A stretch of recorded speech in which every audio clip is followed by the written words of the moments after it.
जय हिंद एवरीवन।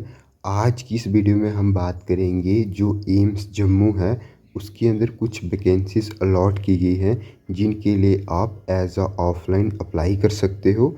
या उनके अंदर आपको कोई भी इशू या डाउट है तो यहाँ पे जो गिवन नंबर दिए हैं आप उन पे अप्लाई कर सकते हो। जैसे इसका जो डिटेल ईमेल दिया गया वो यहाँ पे है, आप इस पे इससे अगर आपको कोई भी डाउट है तो आप यहाँ पे जाके चेक कर सकते हैं, या तो आप रिक्वेस्ट डाल सकते हैं इसके बारे में जानने के लिए। दूसरी चीज़, जो ये सारी की सारी एप्लीकेशंस हैं वो ऑफलाइन हैं, इनमें से कोई भी एप्लीकेशन ऑनलाइन मोड में अप्लाई नहीं होगी। और जी सारी की सारी हैं ये कॉन्ट्रैक्ट बेसिस पे हैं जो कि एम्स जम्मू के अंदर हैं। इसके अंदर जो पोस्ट हैं और उनकी वैकेंसी है वो भी बताई गई है। जो सबसे पहली वैकेंसी के बारे में बात है वो है असिस्टेंट इंजीनियर की, जो जिसके अंदर एक ही पोस्ट है। एंड इसके अंदर जो इसमें जो क्वालिफ़िकेशन चाहिए वो ये है कि आपकी जो ग्रेजुएशन है वो मैकेनिकल या इलेक्ट्रिकल इंजीनियरिंग में होनी चाहिए, और उसके साथ आपके पास 5 साल का एक्सपीरियंस होना चाहिए जो कि सिविल प्रोजेक्ट पे प्रेफरेबली जैसे हॉस्पिटल एनवायरनमेंट के ऊपर आपके पास एक्सपीरियंस होना चाहिए 5 साल का। इसके अंदर जो कंसल्टेटेड फ़ी है वो अप्रॉक्स 45,000 के आसपास मिलेगी।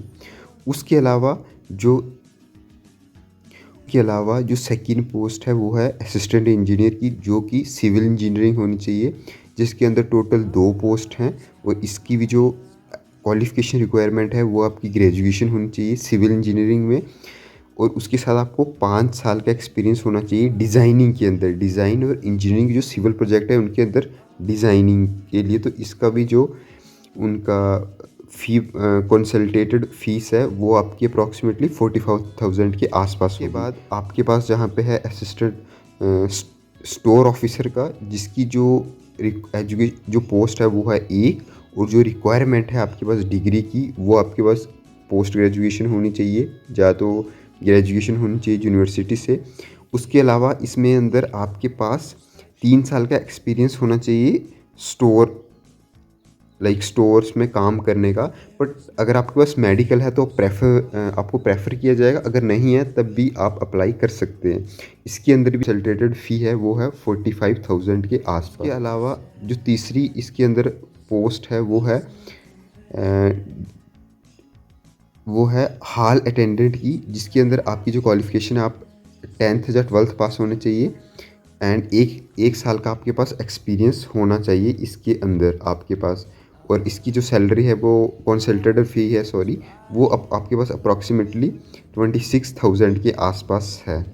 उसके बाद जो 5वें नंबर पे है वो है ड्राइवर ऑर्डिनरी ग्रेड, जिसकी जो क्वालिफ़िकेशन है वो आपकी 10th पास होनी चाहिए, और इसके पास आपके पास जो लाइसेंस है वो हैवी मोटर का जो लाइट का होना चाहिए, जिसके अंदर एक पोस्ट है, और जो आपको कंसल्टेटेड फ़ी है वो अप्रॉक्सीमेटली 20,000 के आसपास है। नंबर पे है आपका एग्जीक्यूटिव इंजीनियर का, जिसके अंदर आपके पास 7 साल का एक्सपीरियंस होना चाहिए किसके अंदर, सर्विस ग्रेड के अंदर।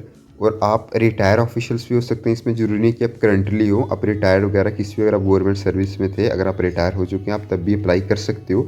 इसके अंदर की जो आपको कंसल्टेटेड फ़ी मिलेगी वो मिलेगी अप्रॉक्स 68,000 के आसपास। इसके अलावा जो 7th नंबर की वैकेंसीज है वो है फायरमैन की, जिसके अंदर आपकी 2 पोस्ट हैं, और जो आपकी क्वालिफ़िकेशन है वो है आपकी मैकेनिकल इंजीनियरिंग वगैरह होनी चाहिए, 5 साल का एक्सपीरियंस होना चाहिए। अदरवाइज़ अगर आप किसी भी गवर्नमेंट ऑर्गेनाइजेशन या प्राइवेट में काम करते थे, अगर आप रिटायर हैं तब भी आप अप्लाई कर सकते हैं। और इसके अंदर की जो फ़ीस है वो है, जो आपकी कंसल्टेटिव फ़ी मिलेगी वो है अप्रॉक्स 30,000 के आसपास। 8th नंबर पे है आपकी मैकेनिक्स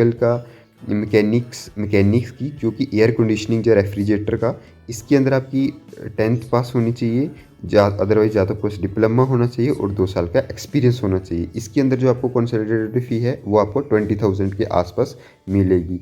जो 9th नंबर पे है वो है सिक्योरिटी ऑफिसर का, जिसके अंदर आपके पास डिग्री होनी चाहिए। उसके अलावा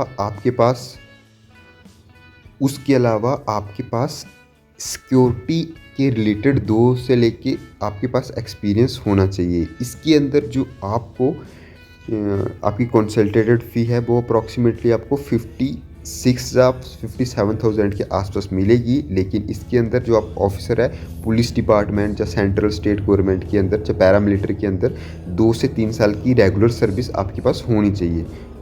उसके अलावा जो 10th नंबर पे है वो है स्टोर कीपर की।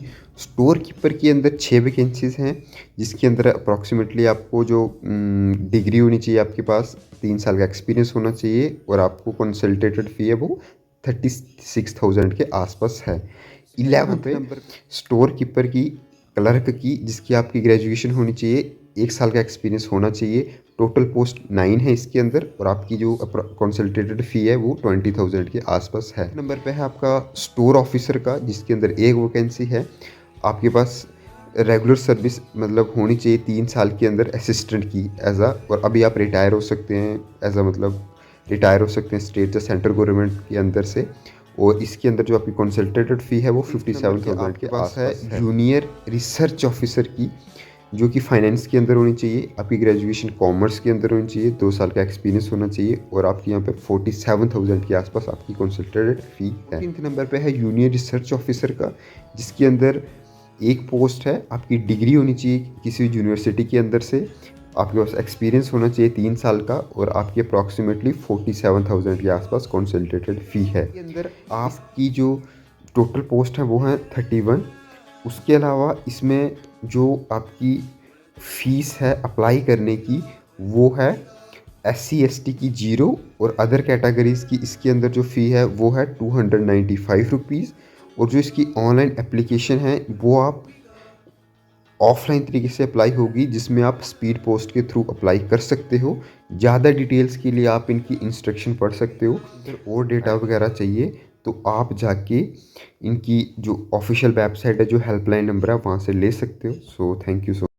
इसका फॉर्म है जो आपको फिल करके स्पीड पोस्ट या जैसे भी आप सबमिट कर जी, इसका फॉर्म है जो आपको स्पीड पोस्ट करना है, अदर चाहे तो ऐसे ही सबमिट करना है।